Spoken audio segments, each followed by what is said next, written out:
Hello everyone, this is Rare Model Reviews here, and today we have the high grade 1 to 144 scale Juaggu unicorn version. Now, this kit actually came out quite some time ago, actually nearly 10 years ago when Unicorn was released and still putting out new episodes. But I'm not entirely sure if there's an actual just like standard version of this kit, because for those of you who do not know, this guy originally came out as a mobile suit variations for the very first Gundam series, where this thing was supposed to have taken place in the Operation Jaburo. However, Char hastily went to invade Jaburo, so several additional amphibious kits did not get to participate in the battle, this being one of them. So I actually have the manual here. I never unboxed this thing, so I never showed it off. So we're going to look at the manual here for a little bit. So as you can see here, 17.4 meters, 137.3 tons. It is the total weight of 198.71, so I'm guessing that's with all the extra armor and whatnot on it. Has a pretty big generator, 2,600 kilowatts, super hard steel alloy. Probably not that dense. It's got the triple rocket launchers. It's going to be in the fingers, and the beam guns, which are the four things on the chest there. Looking on the back here, you can see some of the details of this thing, for the markings and whatnot. Now, if you didn't glance over at the foot and notice, this thing actually has some decals you can put on it. And I'm going to get into all the, of course, the articulation and whatnot this thing can do when we get into it. And this is actually a funny pose here. It kind of reminds me of like the at guy. They'll usually kind of put the at guy into a silly pose like that. So as you can see, this thing's actually pretty similar to the at guy. Now I'm going to guess this is a description of what where this took place in the show. I believe this is in the fourth episode, the beginning of the fourth episode.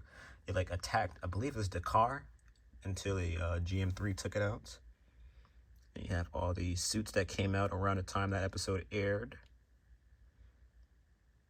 And I also want to mention I have like literally none of them. I was tempted to get the Zaku sniper though, just because I actually would really like the Zaku sniper. But I kind of held off because I would probably have wanted a master grade. Showing this thing off on an action base. Oh, shit. I think I might be able to go over an action base and put this thing on one. I actually kind of forgot about that. We'll see in a second. So some shots of it from the show there. And of course you have some parts of this thing in manual. You can see it has a couple of poly caps left over. And then these are the decals I was talking about. It has actually a lot of them. And this is like the first high grade I think I had that had decals, if I'm not mistaken. So you can see the interesting construction we have here. I believe this is for the nose. The nose is actually very intricate. I'll get into that later. Now, one thing I wanted to mention is last week's review, we did the Z-Guy E, which was like one of the earlier amphibious kits. This guy is going to be one of the later amphibious kits they made. So you guys will be able to see just how different these things are, not only from construction, but also just detail, really. So getting right into it, first off, I'm going to remove the head, and you'll see why in a second. Now, if you notice here, the eye is on that position to the side there, but there's actually a little swivel underneath the head that lets it move.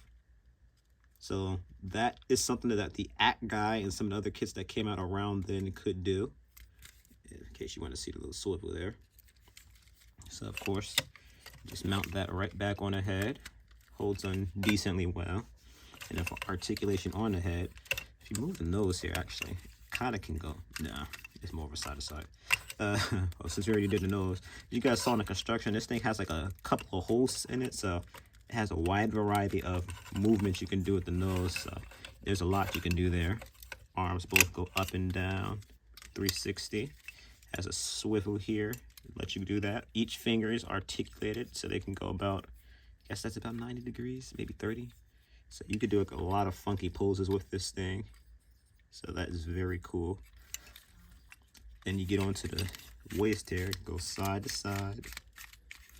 The legs can move up slightly, can almost do a split. They can move on that one little piece here, and then by the foot, and then they can kind of wiggle around because it's like on a poly cap or something like that. Yeah, also, I didn't get to show the backpack off. So backpack actually looks really detailed. I think these are actually supposed to be red. I don't know if I ever got around to coloring those in. And that's going to be where you mount the action base, by the way. Now, that's actually it for this kit, hence why I went into the manual a little bit. This thing doesn't have any accessories. Also, for stickers, the only stickers I believe this thing had, of course, is the eye. There's like a metallic sticker you put over there. And then there's like the little pieces for the beam cannons. I put these on very wrong. I didn't realize how I was supposed to put them on, so it was kind of too late. So if you get this thing, I'm sure you'll be able to do a lot better than me. Then these are just decals I put on this thing here under the cannons. And then I did the 0079 for the foot, obviously, because that's when this thing was built and all that. So I kind of want to pay homage. Then at the same time, I put 96 because this is when it reappeared in Unicorn.